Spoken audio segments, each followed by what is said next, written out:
Our next stop in covering DeKalb County's collaborative response to the winter storm of 2015 takes us here to DeKalb County's Roads and Drainage Department. With a staff of approximately 200 employees, all working to maintain more than 2,000 miles of county roadways, this department works around the clock to ensure a safe means of travel for us all each and every day, but especially during severe weather events. I mean, they come to work every day. We patch potholes, we fix drainage structures, we repair traffic signals. That's what we do every day for the public. But we kind of kick it in second gear when it comes to emergency response. DeKalb Roads and Drainage certainly kicked it up during the snow jam of 2014. Last year's storm, we had to call the crews in, and they worked 16-hour shifts around the clock.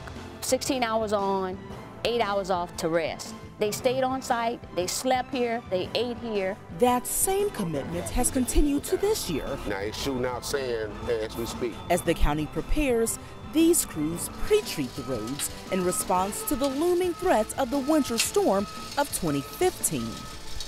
As part of DCTV's ongoing coverage of DeKalb County's response to the winter storm, we went out on a quick ride with DeKalb County's Roads and Drainage Department. Now, you know that our Roads and Drainage Department works to make sure that the roads throughout DeKalb County are safe for us all to travel. But guess what? They also come out to fire stations and police departments to make sure our first responders can get out when they have a call. And while we were here, right at fire station number 24 in DeKalb County, that's exactly what happened.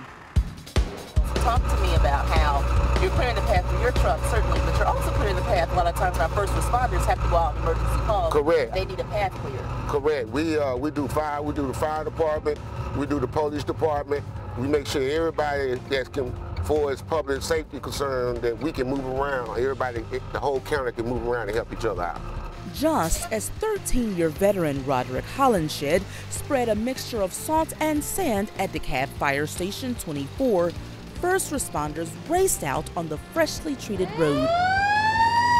Sirens blaring as the engine rushed to a nearby home in flames, an unexpected demonstration of how these crews worked hand in hand to keep the county safe, one equally reliant upon the other, occurred right before our very eyes. Last year, we had a large fire truck that was stuck. Our guys went out and spreaded salt and sand and dug that truck out by hand. And that's just an example of some of the things that the guys do. No job is too large, no job is too small. When they put their boots on in the morning when we have an emergency, they're in for the long haul. DeKalb currently has a total of 12 salt and sand spreading trucks equipped with snow plows to cover the entire county. Some of the additional work comes through the grueling efforts of crews literally spreading salt and sand with hand shovels, coupled with the strategic planning of county officials. We set priorities. The first thing we like to do is take care of public safety. After the police and fire stations, then we make sure that the hospitals are taken care of.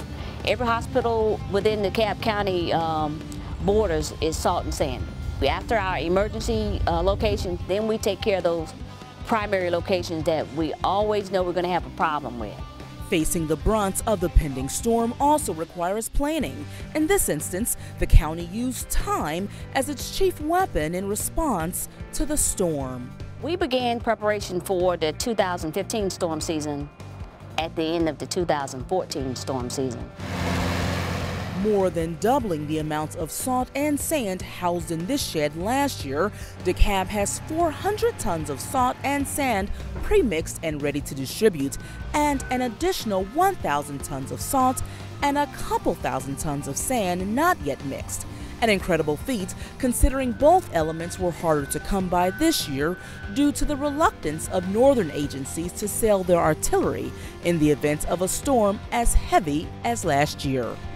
The number one job is safety. You know, if you can do it, if you can be safe, then the job will get done. But perhaps the most essential weapon in DeKalb County's fight to keep our roads safe is the commitment and dedication of its employees. That's the tempo. You guys pull some incredibly long shifts. Everybody everybody I know, they were saying, oh, good, we're closed, so I get a chance to stay at home with my family. Talk to me about the fact that most of the county is closed, but you guys are still out here doing your job. I'd rather be out here than at home looking out the window. And in this department, that commitment starts from the top, a fact proven after we noticed and asked about this bag in her office during our interview with Alan. That's my overnight bag. I will be staying with the guys tonight. I mean, I don't ask them to do anything that I'm not willing to do myself. It's a difficult job. They're willing to do it, and I'm willing to do it too. So you love what you do? Yeah, I like what I do, love it. I wouldn't trade it for nothing, really. At the end, everybody was happy that we did a good job. You know, even the fire department, Marta got stranded, and we was all out there, and we was getting trucks there to them, and we even had people, they holler out the window, thank y'all, we can get home, we can get home. Well, I just have to say, on behalf of us here at DCTV, certainly for giving us a ride along today, but really, on behalf of the entire county, we just want to say thank you for all that you're doing. All right, thank you, man. All right. Now let's hit the road. Okay. A special thank you to Roderick Hollenshed for showing us his compassion and dedication to making sure that DeKalb County's roads remain safe and as clear as possible during the winter storm. We also want to say thank you to our entire Roads and Drainage Department for those 16-hour days and making sure that we're all safe. Now, I'm going back to the studio to continue this special LTD report of Winter Storm 2015.